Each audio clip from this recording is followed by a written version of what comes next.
to the Sisyphus 55 podcast. Today I'm joined by Amanda Mariana. You might know of her YouTube channel. She covers a lot of topics on social media, trends, aesthetics, and just general kind of social issues, cultural issues. I highly recommend checking out her channel. And maybe if you would like to introduce yourself and give a little bit of a background. Yeah, my name is Amanda from the YouTube channel Amanda Mariana. I do a lot of cultural commentary related to social media and things happening on Instagram, Twitter, TikTok, you name it. Yeah, basically, that's a little bit about me. I live in New York.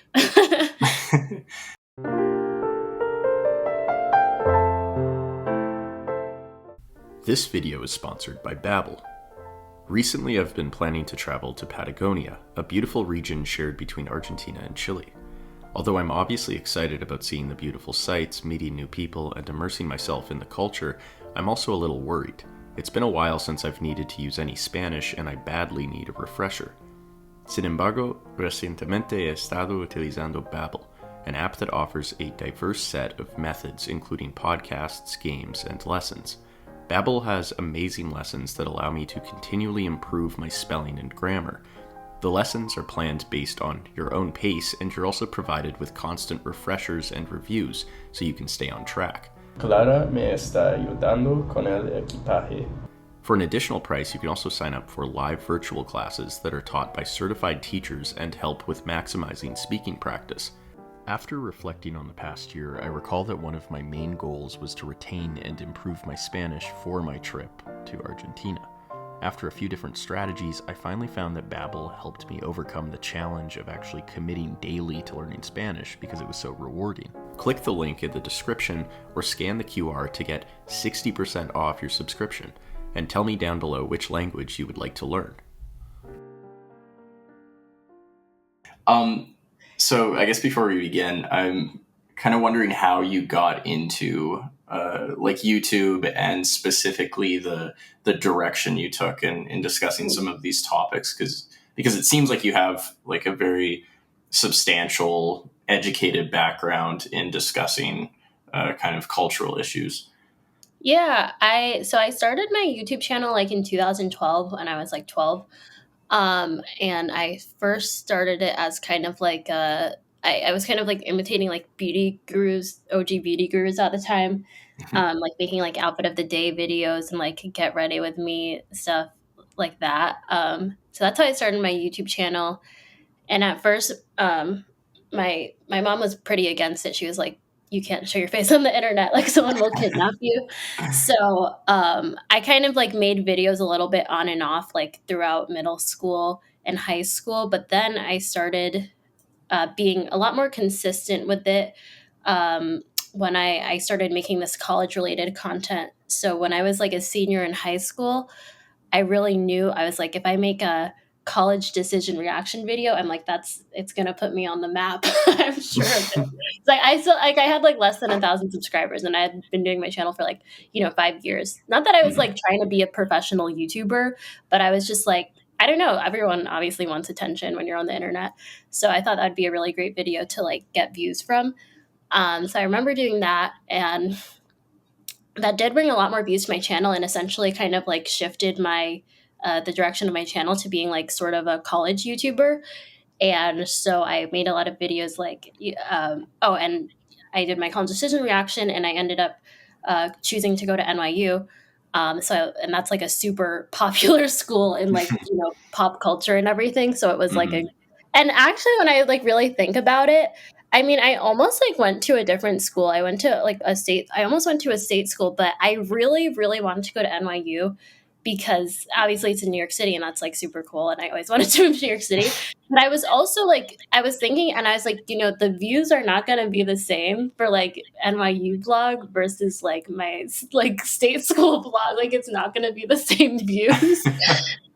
Which is right, absurd to kind of think about. And it's that's a really absurd quote unquote investment to make in my YouTube channel to choose like the most expensive school I could have possibly chosen to go to. But I don't know, I somehow convinced, I don't know, it didn't even take that much convincing, weirdly enough. Like I just was like, I want to go here. My parents were like, okay, you know, sign off on these loans, whatever. So yeah, I ended up going to NYU. And I was a film major. Yeah, I wanted to be a film major because I just like, I don't know, I wasn't like a huge film geek in high school or anything, but I took a couple of film classes and I made a couple of short films. And I really enjoyed it. And I was like, this honestly, like all the other subjects in school, like, you know, I could, you know, get A's in these classes, but I don't really find them that interesting. And like film was something that I was like, I feel like I haven't explored this a lot and something I could learn a lot more about. So that's why I wanted to study film. So yeah, I was a film major in Tisch, and I was doing like college vlogs, and just stuff, all stuff related to NYU, and that was really fun. I also like at the end of my freshman year, I got to be like in a Target commercial because they were like, "Oh, we need like college vloggers, and you would be a good fit for this," and that was like really cool. And even at that time, I didn't have like in comparison that many subscribers to now. I think I had like maybe like 3,000 subscribers or something. So it was really cool to get like some fun opportunities like that from being a college vlogger. And I was doing that into like sophomore year, which was like 2019. And then in 2020, the pandemic hit and that totally, you know, changed everything. And I was kind of like, I did a couple of college vlogs, but I was like, I can't really be a college vlogger anymore because I'm honestly just sitting at home on Zoom. And this is just like such a boring thing to record. Like it's very hard to make this interesting. So yeah, then I kind of, you know, finished out that year of school, and it was around the summertime. And then that's kind of when I was like, you know, let me just try to like do a different approach with this YouTube thing and, you know, see what happens. And I don't know, I just started making videos that were a little bit, they were not vlogs, they were like kind of more like scripted, I would say, like of like I actually like planned out exactly what was going to happen, as opposed to like when I vlogged I would just be like turn on my camera and like let life happen. And these videos I was kind of more like, here's what's going to happen So in the like video. video essays or Actually, like yeah. not No? yet at this point. This was more like I'm going back to my channel actually to tell you what I'm talking about. Cause okay, so I did like okay. Oh, like here's an example. Like I made like a Harry Styles lookbook. So that was like, you know, a planned out video. And then I did like this cottagecore aesthetic transformation. And that was like huge on like TikTok at the time, like cottagecore. And that got a lot of views. And I did like dark academia aesthetic transformation. I did like main character aesthetic transformation. So like these kind of like, you know, aesthetic things like we're kind of talking about, because those were like huge on TikTok at the time. And I was like, I had fun interacting with those on TikTok, and I was like, I think this could be made into like something a little bit more, you know, long form on YouTube. So I was doing stuff like that, but planning them out more. And then I made this video called the quirky slash awkward black girl, and that video I just made. I don't know. I don't even remember like why exactly I made it. I think it was I was just like, oh, you know, this is kind of a I guess like a trope, but it wasn't like really a trope because I kind of Googled it and I was like, oh, there's not really any sort of literature or anything about this, you know, I guess trope that I feel like I'm seeing about this like black girl who's like, uh, I don't know, I guess sort of idiosyncratic in terms of the portrayal of how, you know, the typical stereotypes of how black women are portrayed in media. So I wanted to make a video about that. So I remember I was just like writing that, and I wrote that down like in a notebook. I just like wrote it all down and like just recorded it basically on my like phone and found a bunch of like B-roll clips to put on it. And it was weird because I wasn't even like, I don't know, I didn't even really watch video essays at the time. So I didn't really like, I was just like, oh, let me just like make this thing. And I thought it was like really fun and really cool. So yeah, when I posted it, it was also really cool because it was something totally different from my channel. And a lot of people I knew in real life were like, I love this video that you made. And it ended up getting a lot more traction, of course, on YouTube. And so then that kind of shifted me to that realm of like making like, you know, video essay, commentary, content, whatever you want to call it, of like things that I sort of noticed in, you know, pop culture and media and social media. So that's kind of, you know, how I guess got to this point. Yeah. Okay. Yeah, no, that's a pretty comprehensive history you just gave us, and it looks like your channel's doing quite well, and you haven't been kidnapped so far. Yeah. Okay, and that is interesting when you bring up the university decision and how it kind of related to your own idea about how your YouTube career would do. And I think that actually plays a bit of a role into what I'd like to talk about today, which is about authenticity in social media and kind of how aesthetics play a role, and also how people can kind of maybe become their profiles. Hmm. And but to kind of begin that discussion, I'm kind of wondering about your idea of what authenticity is, and to maybe help add some structure to this discussion. There is this famous work by Lionel Trilling, who is this like a U.S. literary critic, and he talks about like sincerity and authenticity, Hmm. and these are both kind of ways to form one's identity. And sincerity would be something that would kind of develop one's identity in kind of the past few centuries, where it's really tied to like your family role, like wherever you're born, whoever you're born into, like whatever sort of class structure, you have a certain role, and that role defines your identity.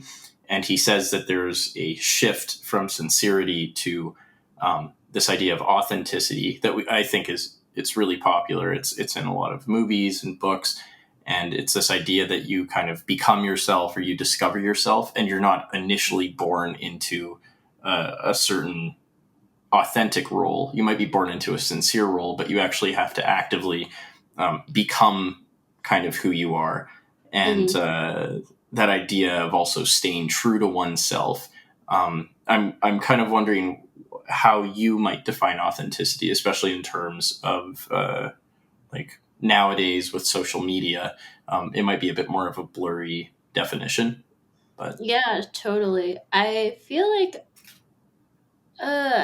authenticity, um I think it's kind of just like, I don't know. I feel like fully like embracing like who you are and presenting yourself like who you are, like with, I don't know, I guess like as little I guess like editing as possible.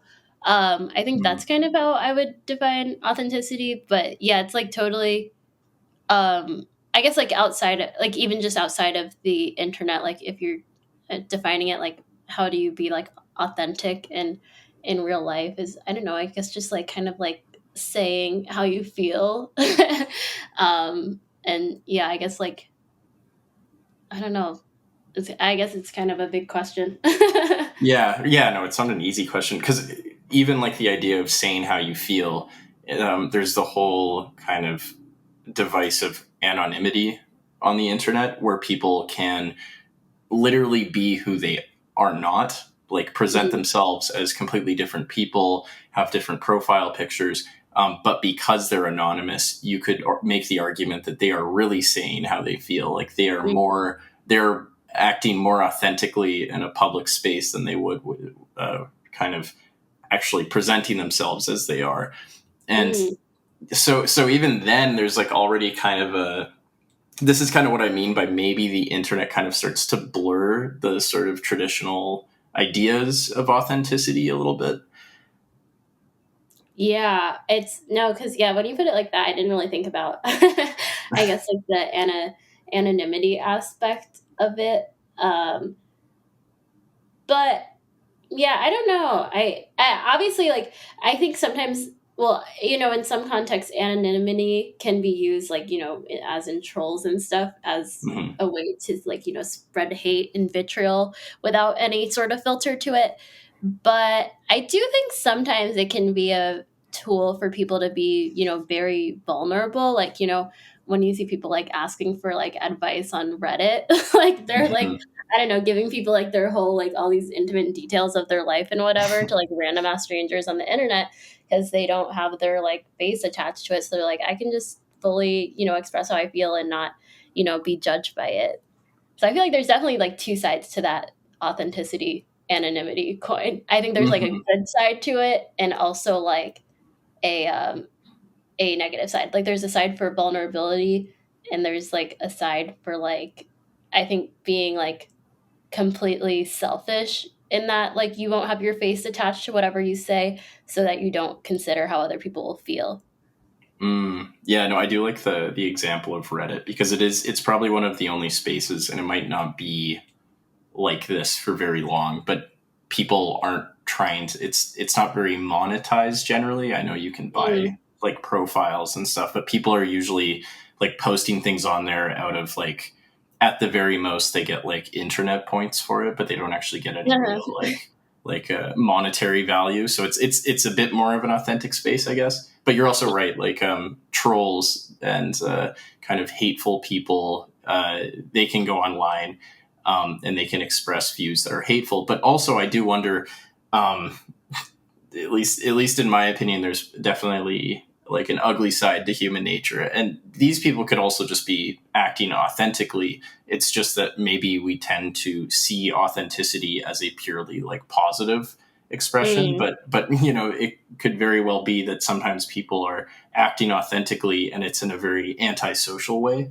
Mm-hmm. um, I wonder what you think about that. If you see authenticity as it has to be something that's maybe positive and pro social, or or it doesn't really require that.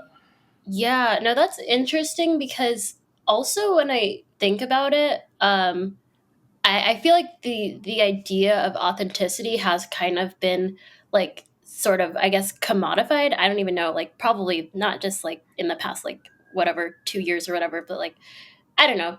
Just in general, like I feel like, when you think about like I don't know, like corporations and stuff, they're like, "Oh, like bring your authentic self to work," or like, "We love our employees to like be their self Mm, or whatever." So I don't know, I feel like it has because it's become like sort of like a thing that has become commodified. Anything that is like can be commodified and make money, that's like inherently positive in our mhm, system, I feel like. So I guess if you're looking at it that way, like through if you're looking at it if it's commodified, but I guess outside of that, is it like a inherently virtuous thing to be authentic? Yeah, because then it's like I don't know, because then if you like make someone feel bad with how you feel, then that's not like a great thing. So mhm, I'm also I'm a little bit undecided if it's uh I think if it's fully virtuous or not. I will say if I think of authenticity as just like making your intentions clear and known and not trying to um hide anything, if you like kind of equate authenticity to transparency, mhm. I think that's almost always a positive thing though. That's interesting also because with the internet there's there's technically like a more transparency than ever, because like we have like a and it's not necessarily a bad thing sometimes, but there is like the we tend to openly engage in like platforms that kind of harvest all of our data and all of our personal information. And um, I wonder, I tend to not see the opinion surrounding this as it being like a virtuous act, or that like um, well, but also at the same time, when people make profiles where they're like really openly being themselves and advertising themselves, it is like encouraged by like audiences usually. So I don't know if the act itself is virtuous, but I think socially we tend to see it as virtuous. Like we tend to see transparency and honesty as like a good thing. But Mhm. this might be one of the reasons why companies have been kind of permitted to like when you sign into a site and it says they're like tracking things, like we don't really see it as a bad thing. Like we're kind of taught to be like, oh, as long as I have nothing to hide and I'm like being myself, then there's nothing wrong with this. just kind of like the ethics of privacy maybe is yeah, I don't know if that was super clear, but I haven't really thought about that yet. Yeah, I guess like I mean personally I don't know about like a lot of those tracking and privacy whatever thing. Mm-hmm. It's like because I don't really like it sounds bad, but I'm like I feel like I've never personally like in terms of how it affects me, I've never been like, oh, I don't really care like what they do. Mm-hmm. Because like I'm like, yeah, I don't really have anything to hide. But like I guess like obviously on an individual scale I'm kind of like indifferent I guess. Mm-hmm. But yeah, also because like when I see those things that pop up now like accept this tracking or these like cookies or whatever, I'm like, before it didn't used to pop up. Like I think they had to like change the law or something, like to Mm-hmm. like make you aware of that. But I feel like even now, like I always just click accept because I'm just like, okay, that's like the fastest way to X out of this thing, so I can like go to the actual website that I'm just like Mm-hmm. trying to go to, you Right. know. So yeah, I don't know. It doesn't really make me like think any more positively of companies. I'm like, oh, they're so thoughtful to ask me this. But it's kind of I feel like I'm just like trained to like I'm just trying to get to the destination as quick as possible. So I'm just gonna click accept all this tracking stuff. Mm-hmm. Okay, like it's more out of just kind of utility, just Yeah. okay. Yeah, that makes sense. And you mentioned that authenticity has kind of been commodified, and Mhm. I think in one of your videos you talk about kind of how there's a whole aesthetic of authenticity. I think in a Mhm. few of your videos you've discussed this, Yeah. where people like maybe first of all if you could maybe describe what an aesthetic is, since Mhm. this is probably one of the primary topics that you cover in your videos. Yeah, like the aesthetic generally, or just like the authenticity aesthetic. Aesthetic generally. Oh, okay, yeah. I mean, aesthetic. How I understand it, even though it's like I guess like aesthetic, how we use it now on the internet is a little bit of a misnomer because they're like, oh, that's so aesthetic, even though that like it's so I think it's supposed to be like it's aesthetically pleasing, so it's like doesn't really Hmm. actually make sense, but that's how we use it now. Um, but I guess it's just like I honestly think of it as like a mood board of any given visual style. Like when I think of aesthetic, I just like think of like it can be like literally anything. It can be anything. It can be like a bunch of different images that fall under like one cohesive umbrella, which is like an aesthetic, like blank aesthetic, if that makes any sense. That's like how I think of it. I can't even like, I feel like I can't like really come up with a dictionary definition of it. It's so like, especially in the internet age, just like so inherently visual, I would Hmm. say. Hmm. What do you think the pull of an aesthetic is? Like, why do you think people um, kind of celebrate and engage in different aesthetics?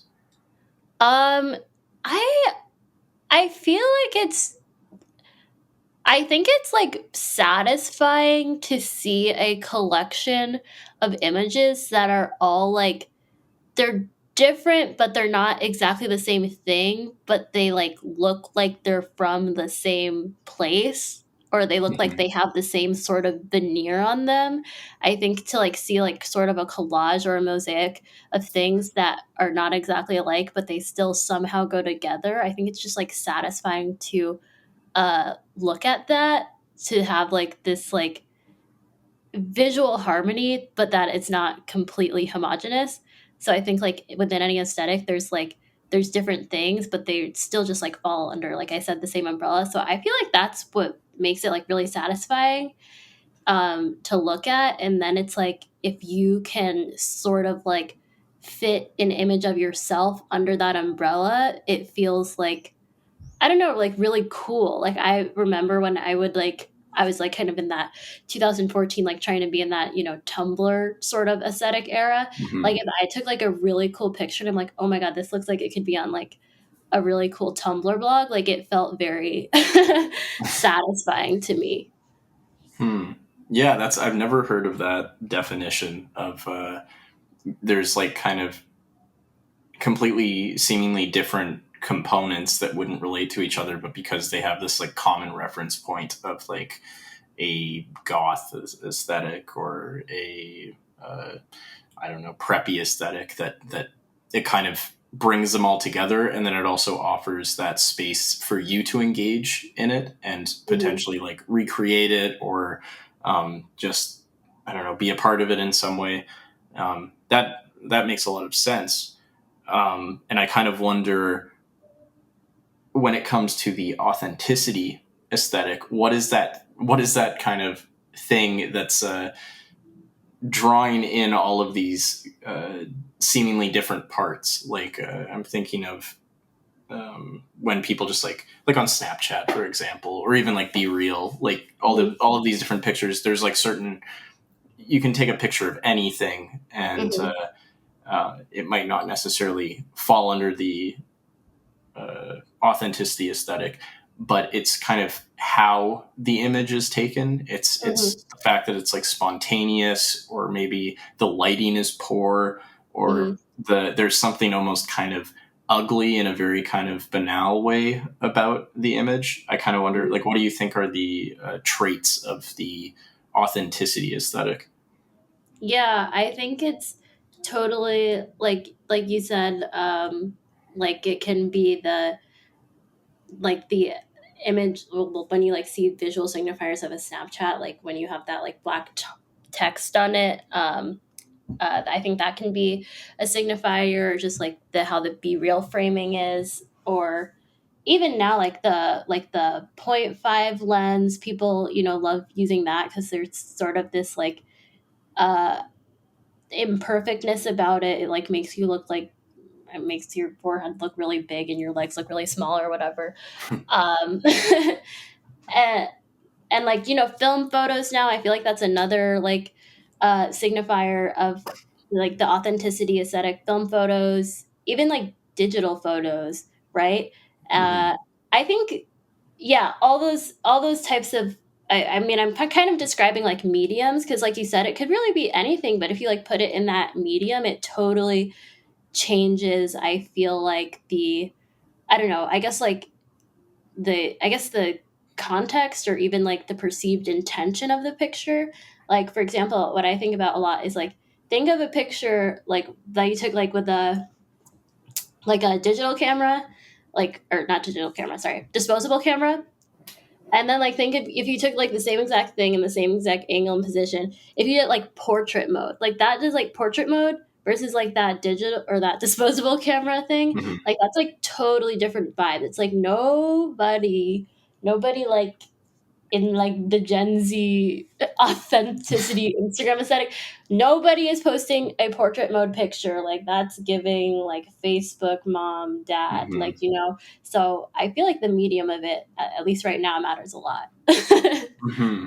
Mm. Yeah, yeah, and I think there's more and more like on Instagram, like very either it's like I either see like extremely uh, well done like photographs, and they're like people that I went to school with. They like look like models, and they're doing like looks like Vogue cover level like preparation that went into this photo, or it's like very like it's especially popular where it's like 8 or 9 photos in like one post, and it's just Mhm, very kind of like mundane, funny. They'll be looks like they just woke up, looks like they're mhm, eating breakfast, like, um, and it's like kind of the collection of them. Kind of, it feels very positive going through that because it's like it just feels very like authentic. Like it feels like, oh, this is really like a personal insight into this person's life. And especially when celebrities do it, because that seems like something that's like inaccessible to us. And it's that like validation of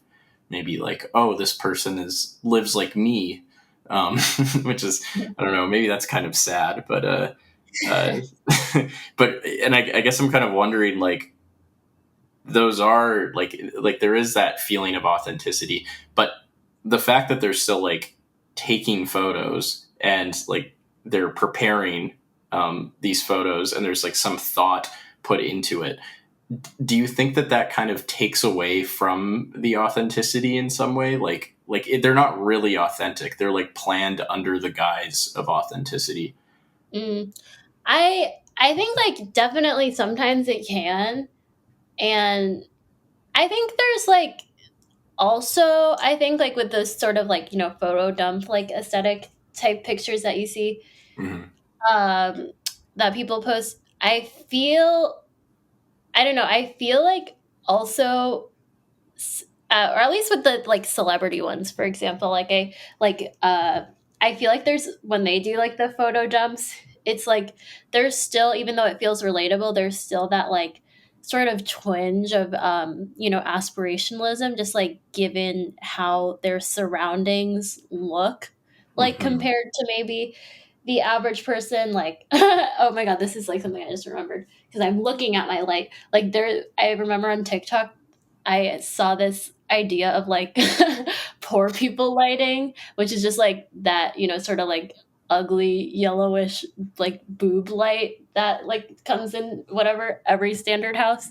and Oh, yeah, like and the like on the rich people ceiling, lighting, which right? is like nice like white lighting that's like I don't know, and like it like looks good basically. Mm-hmm. Mm-hmm. um and it photographs better. But yeah, so I feel like even though like people can have like these very pure intentions with like exactly when they're taking the picture and stuff to like they just want to capture this moment and it happens to be posted on social media later, I do feel like um it's like those your surroundings like also kind of like play sort of an impact in the level of authenticity of it, if that makes sense. Because I'm like, I don't know. I feel like if like a celebrity takes like a average mirror selfie like in their bedroom, I don't know, the lighting's way nicer. Like you could kind of sort of tell by like the mirror itself might be like a really nice mirror. Like you can kind of just like have these all these little context clues that like indicate that I don't know, this is like a pretty expensive room and like a Mm. lot of I don't know, someone's effort was put towards acquiring these really nice things. Like, as opposed to like if you take that mirror selfie like in your dimly lit dorm with that like $2 Target Funhouse mirror, that like I don't know, I feel like it totally indicates like different things, even though it could be like the same exact like pose and stuff. It's I don't know. I think we might like applaud the celebrity for being like so brave to show their authentic Mm-hmm. self or whatever. But I don't know if someone normal does that, it's truly unremarkable. And I don't know, sometimes maybe even like almost, yeah, just like unremarkable, just like not really. It's like you really thought you were doing with something with that because like you're not. Mm-hmm. Do you think it's maybe more just because I'm thinking of like Bordeaux and when he discusses taste and he sees it as like a political kind of way to dictate cultural capital and kind of it leads to like the internalization of certain cultural values and so it keeps some people kind of that are incapable of cultivating certain objects of taste that's like defined by more elite classes. It keeps them from acquiring these things, and they're kind of always kind of put down. I'm kind of wondering if maybe instead of seeing it as like, oh, the celebrities are brave for doing this, if maybe it's a little bit of evidence of maybe lower classes dictating taste for once, because the celebrities, if at least I've seen this online, if they like post sometimes when they post photos of like just over the top like photos like or sometimes events like maybe during the pandemic when the Kardashians had like crazy like parties and stuff, um, uh, because of the internet and anybody can make comments, they get completely uh, torn to parts.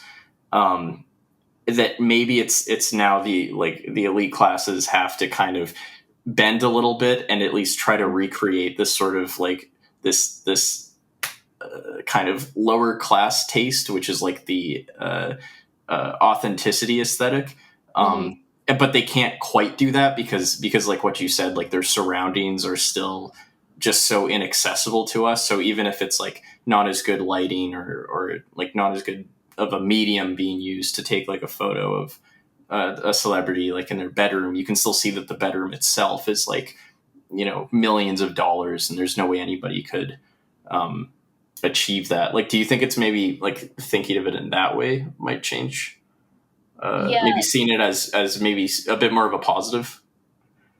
like see, um, oh yeah, like basically saying that this authenticity aesthetic is like it's not like a top down thing. It's more like yeah. I actually no, I never thought about it like that. I yeah, that's actually true. I never thought about it like that. And I mean, it kind of reminds me of like I mean, I guess the idea of, celebrities cosplaying poor, like there was like this photo shoot like Kim Kardashian did, I think a few years ago. Hmm. And it was like her and like Kanye and her kids like in this like what appeared to be like a sort of lower middle class, sparsely furnished house. And it was like film photos. Um Mm. and I think there was like an I don't know, people like oh, let me try it. Well, I Yeah. think Kanye's also said like in some interview that he kind of models a lot of like the easy like sweaters and stuff off of like homeless people. Um, Oh, I didn't yeah, like the aesthetics of homelessness. So know. Oh. yeah, that's Well, yeah. that makes sense then. But yeah, I guess yeah, I wait, now I'm like, wait, what was the question? Oh, do you think it's more of kind of like a bottom up, like how the aesthetic of authenticity has kind of arrived? Do you think it's more of like a bottom up Mm, process, and it's seen celebrities kind of fail at trying to adapt to that because they can't be entirely authentic? uh, yeah, yeah, actually, yeah. I mean, maybe, yeah. I mean, possibly. I'm like, I don't know. I'm like kind of trying to yeah. I think that could definitely Yeah, I think that could definitely be some of it, especially with like celebrities participating in like, photo dumps. I'm like, that totally, I don't know who that really originated with, like making that kind of like a trendy thing to do. Hmm. Um, it definitely didn't start with celebrities, I don't think, because they kind of like started doing that, like, I Yeah. feel like after they became a thing. Um, but I do think sometimes when I think about that, like, I guess the top to bottom thing, like aspirationalism to like actual like people in uh like more average like social class thing.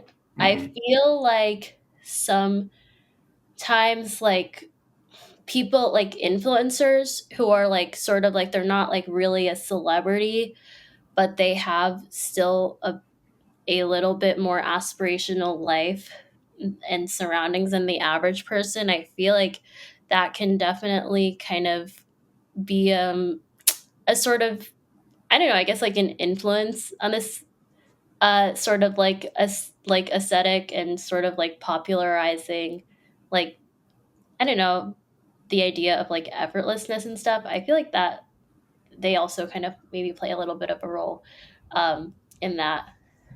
Oh, how so? Like, how do you think the like in comparison to like because I guess they'd be like the middleman, like in Yeah, comparison to like the celebrities and the like yeah, non-influencers. yeah. I feel like because like I guess they're because like influencers are like sort of like the relatables kind of version of a celebrity. Because like they still have a platform and stuff, but it's just like a little bit more attainable to the average person. Like they're a little bit more um, accessible to the Hmm. average person. So I don't know. I feel like there's and also because when I think about at least like lifestyle influencers particularly, a lot of them are popular because like what they have like a nice personality and they seem like a cool person to hang around and stuff. Hmm. But also I feel like because there's definitely like key aspects of their life that like feel a little bit more, aspirational to the average person, whether it's like they have like a relatively nice apartment or they can like afford to live in a nice major city or like buy a lot of cute new clothes and stuff. I feel like that. Wait, now what am I? I'm going on it completely. I'm like, what am I even Like maybe saying? that that they might have material conditions that gave them a higher chance of entering the influencer space than other people. Yeah, but I think it's like because they're also still but they're still perceived as like much more authentic than normal celebrities. But I feel like only in retrospect do people sort of, or at least maybe now when people have just become a little bit more aware of this stuff, do people sort of realize that it's like, oh, I liked them because they like had a great personality, but also because like their life sort of looks like this and my life doesn't look like this. It wasn't just fully built off authenticity. There was still an aspect of like, this is like really cool to watch because I don't have this. Mm. Yeah, that makes sense, and it's probably a bit more appealing. Like I know, like when people my age around me talk about celebrities, it's almost like they're like deities or like gods, where it's just like this. They're and it's almost like ironic. It's like over the top. Whereas when I feel like most of the media that both I engage in and my friends engage in is actually more influencer based. Like I feel like I'm consuming more content that's like influencers compared to celebrities, even though maybe Mm. the border of that's like a little bit blurry. But and maybe that is because there's a bit more of like an appeal to authenticity that we kind of crave, or maybe an appeal to like the aesthetic of authenticity that maybe celebrities can't quite master. Yeah, I Hmm. think that's true.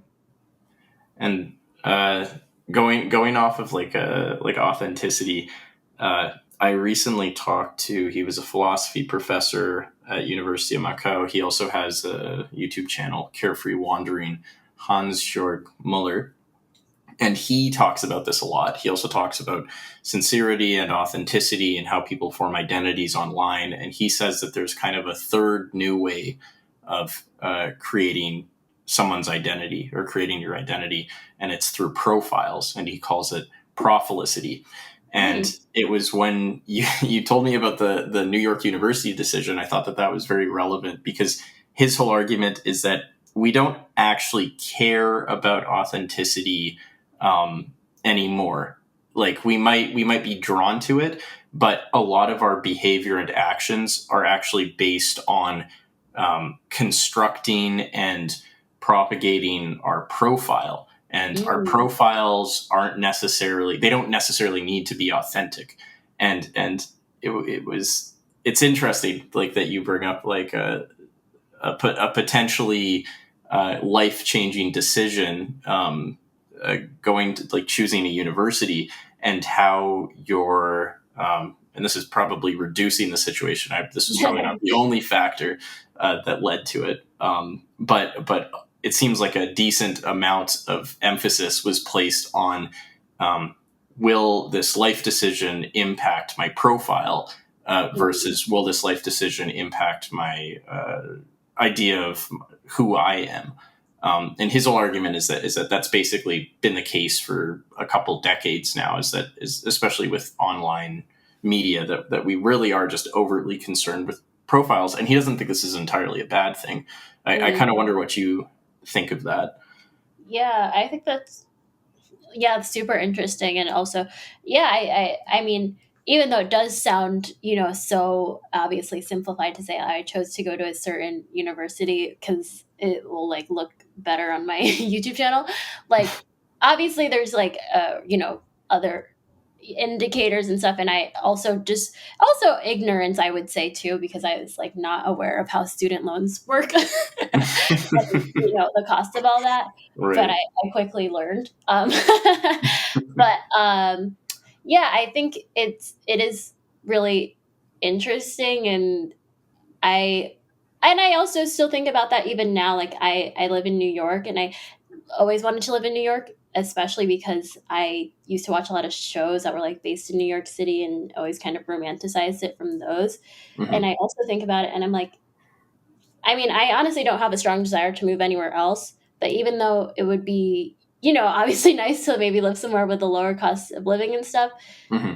I'm like, I just feel like I wouldn't like have the same, I don't know, even though not that like my whole internet personality is necessarily based on living in New York or anything at the moment, like I just like can't, like it's so a part of, I think, of my profile, that I can't, at least at the moment, kind of imagine like maybe going to somewhere else. Um but also, yeah, I think this is an interesting aside with deciding to go to NYU. Hmm. It's really funny because I had to take out a lot of student loans to go here, and I only sort of realized that like about halfway through college, like the amount of student loans I was taking out and like the interest and stuff on them, and then I was Hmm. like, oh my god, this is really bad. But it's really funny because I was actually like able to pay off my student loans before I graduated college solely because of my YouTube channel started gaining traction and making money off of that. So I was like, that's really funny that I chose my college sort of based on like what I wanted my YouTube channel to do, and like gotten all this debt, but I was able to pay it off because of my YouTube channel. And not specifically, it's not even actually specifically the NYU videos because that's not really got what got me a lot of my subscribers. But I'm like, I don't know. I think everything is like, but would I have gotten to that point if I didn't go to this school and whatever? It's like everything that happens before a certain moment like had to happen to get to that moment. Hmm. So I think that's like a pretty funny, I guess, a side mention of that.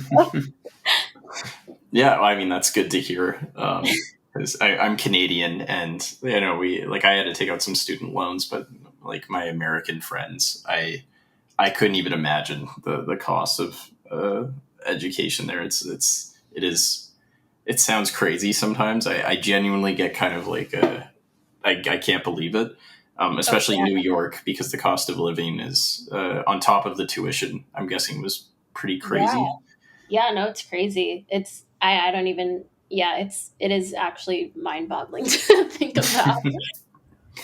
And yeah, and so you would kind of it sounds like you don't have too many regrets, and this is well kind of going with the idea that you chose it sort of like the going to university at NYU more as like a profile motivation than maybe an authenticity motivation. And this is like what he was kind of getting at. And he also believes that authenticity in itself, at least from what I understood, he doesn't really believe it can be achieved in any meaningful way. And this is why he thinks prophylicity is a bit more useful, because it kind of shakes up the idea of like the self and everything. And he is quite interested in Taoism, and there's this concept of genuine pretending, where people and Taoism, just as an aside, it's like they're a lot more like a loose with the idea of the self and having like a core identity, and the idea that you have to be true to yourself. That is kind of not really a concept, from what I understand. Mhm. But this is why, so this practice of genuine pretending in Taoism is seen as quite positive. It's where you fully and sincerely engage in a certain identity or practice, um, all the while knowing that it's false and it's transient. And I'm kind of wondering on that note, because we've been talking about aesthetics, and is this kind of like a authenticity aesthetic? Is this kind of like a sort of genuine pretending of authenticity? And maybe aesthetics in general, are they kind of a way to engage in this sort of genuine pretending? Because it seems like people are aware when they engage in these spaces, um, that there is this sort of like they still have to consciously do things that wouldn't really be authentic, they wouldn't really be natural, in Mhm. order to create the image or the aesthetic of something that's natural and authentic. Like, it's very kind of paradoxical. I'm kind Yeah. of wondering if you think this sort of genuine pretending kind of fits into that. Yeah, I think that's totally real, especially with people who are just like, if you're just like a self aware person and posting on social media, it's like, I mean, you're maybe not like thinking about this every time you go to post, but if you like just really like sit back and think about the sort of big picture of it, it totally, I think that totally falls into what you're saying about genuine pretending. And even I was like, I remember before I made that Be Real video, I was like at a friend's birthday party, and it was really funny because like two people there had film cameras, and that, and or not film cameras, sorry, I keep on saying the wrong thing, digital cameras, like those early 2000s digital cameras. Like two people there had digital cameras, but then there was also like a setup with like a ring light where you could put your phone and like do selfies, and then there was like people taking pictures of people doing the selfies with like the digital cameras, and I was kind of just like watching all of it, and I was like, and like people like, you know, taking, you know, 15, you know, million pictures, because like that's just what you do when you have like that amount of digital space. You can just like keep on taking pictures. um and I don't know, it's kind of just like looking at that, and it's like, I don't know, people, I guess like people are in the moment in their own way, right? Like even though it looks so, if you look at it through a certain lens, it can look so absurd to like see people taking a bunch of selfies and then see someone taking digital pictures of those people taking selfies, and then like that Mhm. digital camera picture is going to go to Instagram, and it has this sort of veneer of spontaneity and authenticity because of like the digital camera look, and because like you caught them in a specific moment where they're not looking at you, they're looking at a different camera. um, and so it can look very spontaneous and authentic, and it might, all those layers like seem calculated to a degree, but it's like, also, I was the one looking at them doing all that. Those were the people completely in the moment. I was the one who was kind Mhm. of like zooming out and thinking outside of this particular moment.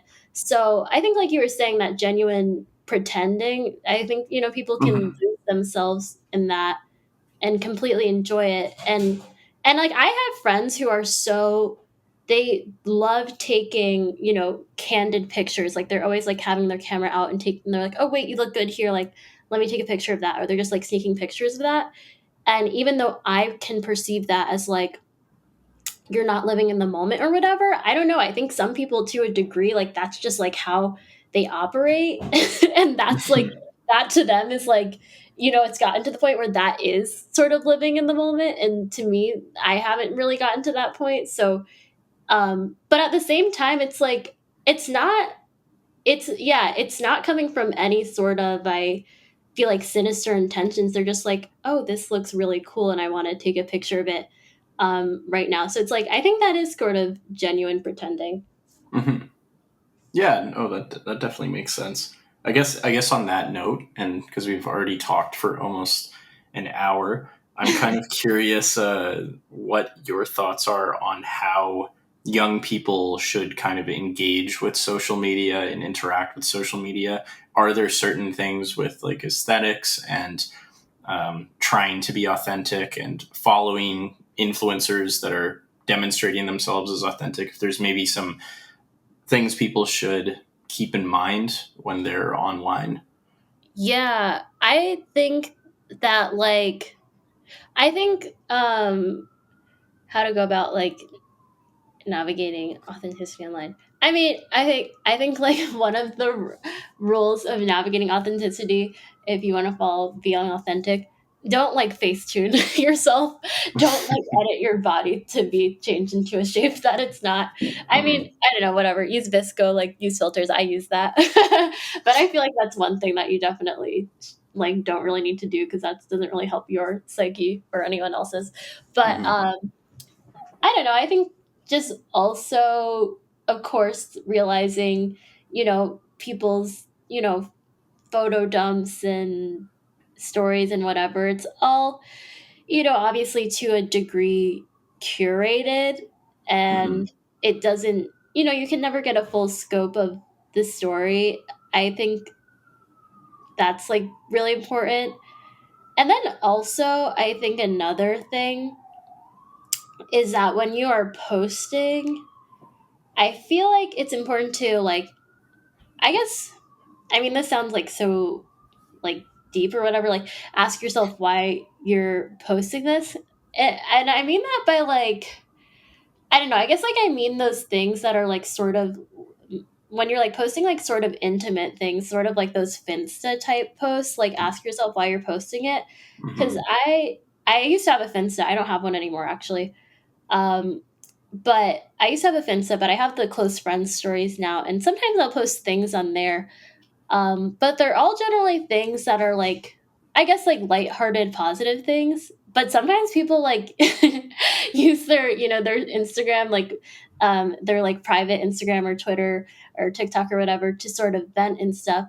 And I actually think it's much more satisfying to vent to an actual person and not to like a list of people essentially. So I think Mm-hmm. that's another good thing to remember about social media, that like I don't know, there's actual like people that you can like directly contact and Mm-hmm. send things to, like not everything necessarily needs to be a post to a void of people or even to a certain list of people. And I don't know, I think that's like it's more satisfying to like, for example, like I don't know, I like if I make like a really good food thing, like I love taking pictures after I like make a recipe. I'll Mm-hmm. send it to like 5 different friends, but I'm like, yeah, I didn't need to post that on my story. I just like actually it's much more satisfying to send it like individually to 5 people who I thought would like appreciate this thing. So like I don't know, I think that's also a good thing to keep in mind, that there's still like direct means of communication. Not everything has to be a one to many communication type of mode. So yeah. Yeah, no, I think that's really good practical advice on managing social media. Um, well, thanks for coming on the podcast. You can check out Amanda's YouTube channel, Amanda Mariana. I'll put the link in the description. Yeah, thanks for coming on. Yeah, thank you for having me.